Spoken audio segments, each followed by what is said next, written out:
I want to get a little more in depth here. But since the show started, Steve, take tag board full. A national media show. And I don't know why this looks so wonky in here. This is from First Take. But Stephen A's A-list had the Browns as the 4th best team in the NFL after week 1. Yes, they did. He's buying Maybe in. the national media is starting to turn. The tide is turning towards the Browns here. G, how does it make you feel? I welcome all oncomers. If you want to get on the bandwagon, it's cool. We got Kool-Aid enough for everybody. We got room. You know what I'm saying? We just made a deal with Oregon Trail, so now we can get on. The official sponsor of Bandwagon? Yeah, official sponsor of Bandwagon and Meager Rations. I'll tell you what.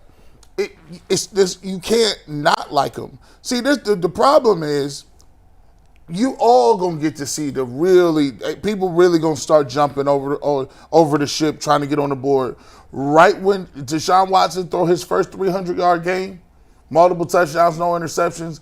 Then the next week the Browns are dangerous. I tell you what, if he throwing like that and they got Nick Chubb in this defense, good luck NFL. It's not gonna happen. I'm telling you, bro. I mean, they got too many pieces and parts. You think Amari Cooper going to be regular all year? You think Elijah Moore ain't going to make no plays? Come on now. And we didn't play with Juan Thornhill last week. And this week is going to be, I think it's one of those weeks where the offense really wakes up. And it's going to be called pick your poison this week. Because I think they're going to get 100 on the ground.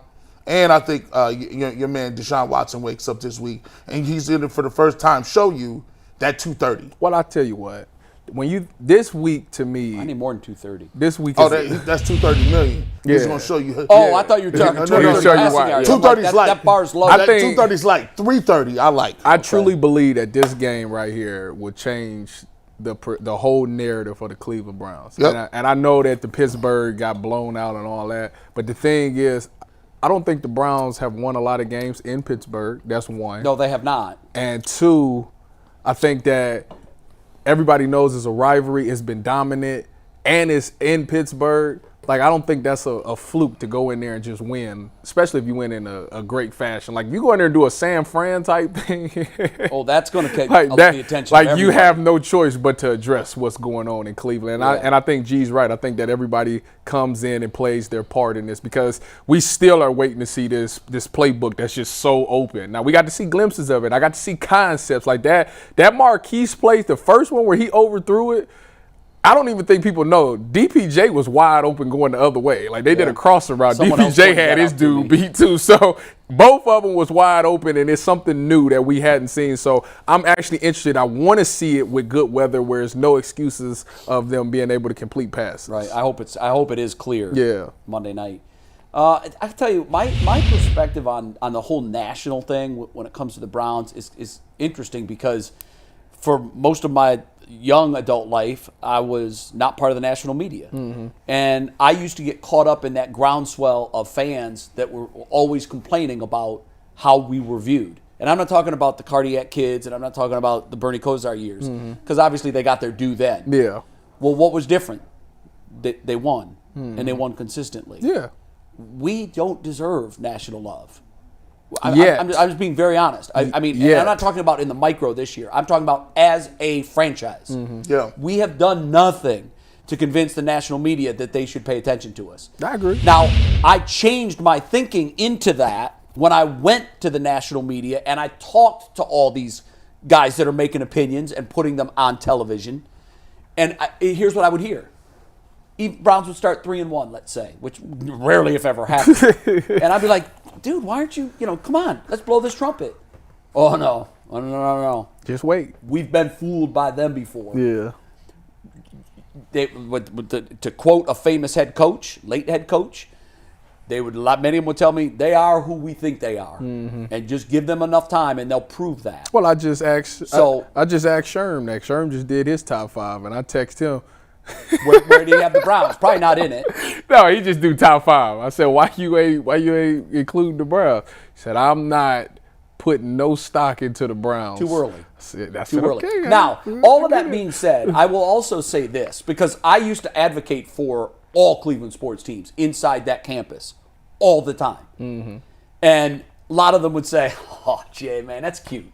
That's cute. After all these years and all those losses, you still believe, man. You got a special heart." And I was looked at as the Cleveland mascot. There were people there that always said, "Here comes the Cleveland mascot," because I was always pumping the Indians and the Browns and the Cavs. And what I finally realized and learned was, it doesn't matter. Who cares what they think? It doesn't put Dubs in the right column. It's true. In fact, a wise person once told me, "Why are you asking for the target? Yeah, that's true too." I tell you what, I don't Fly under the radar. It's okay." And you know what? After you win consistently 3 years in a row, the Browns make the playoffs, they make an AFC championship game, you're going to have their attention. And it still isn't going to matter. It still doesn't mean anything in the win column. Yeah. So we shouldn't be concerned about what other people think about us. Who cares? Well, Just go win. I barely watch national coverage anyway. I don't watch any of it anymore. Because I don't do it because we do this. We're too busy. Yeah, we do this, and I feel like if I hear that, it'll affect my own opinion and my own outlook. So I don't care. You're stronger minded than that. I'm not gonna you might say something that's good. The national media. You'll be enlightened. The national media is like, I would compare it to national media is like trying to get Michelin stars.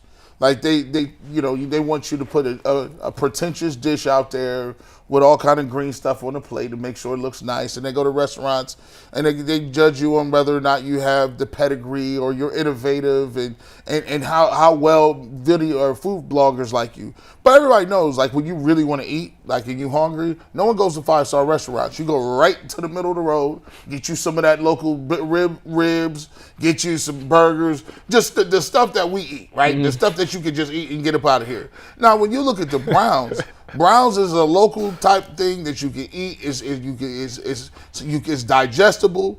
But if you look at it from the outside, you're like, but that's just hamburgers and ribs.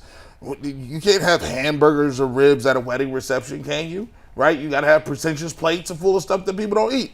I think when you look at the Browns, as people start to be like, "Hey, man, that little restaurant over there is good as hell." That little restaurant, go down and get the gravy. Go down there and get everything you got going. The problem is, the Browns don't have the cachet. They don't have the backing to it yet. But here's the thing: they got the players, because we should be experts in this. But gee, they've had the players before and not delivered. That's why there's going to be a cautious trigger pull by the national media. They're going to wait and see. But we've had a couple years ago we were talking Super Bowl to start the season. I think we went 6-10. I think we exaggerated it, because now if you go back and compare those two rosters, you start to see the flaws in the roster. Well, we saw them in real time, but we talked ourselves into, but they got Nick Chubb, and they got Myles Garrett. Yep. And you know what? At the end of the day, all that was fool's gold. And now, this is the real deal roster. This is the menu that you can eat off This is the roster, right? This is, like, you look at it player for player, this roster is that good. That's why I had no problem just saying, you know what? Y'all have, flushed a lot of people's hopes and dreams down the toilet. But guess what? For this year, I'm believing. And because I'm believing not in necessarily some myth and history and kumbaya, I'm looking at the ingredients y'all got. Look at the names. The names and the track records. These guys have track record and names at all of these positions, and they finally have a coach. Because guess what? They were searching for coaches, quarterbacks, and players at the same time. If you're searching for a coach and a quarterback and players, you're done. Yeah, the hardest part of solving this unsolvable Rubik's Cube is getting all of it at the same time. Yep. And we think, and we've thought this before, that's why I'm going to be cautious too, man. I'm not going to swing the pendulum to 9-8 to 13-4 after one week. I'm not going to moving. wait and see. I'm not moving off of 10 wins. I had 9-8. I'm 10-7. I'm not moving. I believe after watching one game that if they play more games like that than they do the last year's team, then you can start thinking double-digit wins in playoffs. Mm-hmm. But you got to prove it. And the one thing that I would say to all Browns fans that complain about national media hates us, who cares? It doesn't mean, the national media likes them, so they're not 3-0, they're 4-0. You got to give them an extra win because the national media likes them. it means nothing. And guess what? They're wrong more than they're right. Yeah, that's true. They are, and I can say that because I worked in an opinion show for 11 years. And if they would have put money where their mouth was, they'd have gone broke. Well, it's easy to opine, and as if you know factually what's going to happen, but nobody knows. You have to, in our society nowadays, you're either on that side or this side. Tribalism gives you context to your life. Being down the middle doesn't give you any, it doesn't make you feel good about anything. At least if you lose, you can say that somebody else's entity has something to do with it. You feel like you're a part of something. Yes. Nobody, that is a rite of passage now, and especially in sports and politics. Hey, either I'm going to be with the Browns or you against the Browns. And it kind of is a self-fulfilling prophecy. The fans start to feel like, oh wow, we got a groundswell here, and then it trickles to the players. Wow, these guys are really behind us. But the players hear any of that noise? I think they do. What noise? Are they paying attention to the national media? Because by the way, for every voice you can find that's a hater, you can find a supporter. Yeah, you hear it. You hear it. Everybody, because everybody, it's on in the locker room. And we go looking for it. It's on in the locker room. You go looking for it. Yeah, it's like ESPN and stuff is on in the locker room. So you look up, you might see it, but man, I can't. That concept to me, go look for it. It's like people that would Google themselves or would like search their own name on Twitter. Don't do that. Man, you need a little more love as a kid if you're doing that. Don't do that. No, of course not. Again, everybody's got an opinion, and it's the largest bathroom wall in the world. Anybody can write anything on it. It doesn't give them any credibility.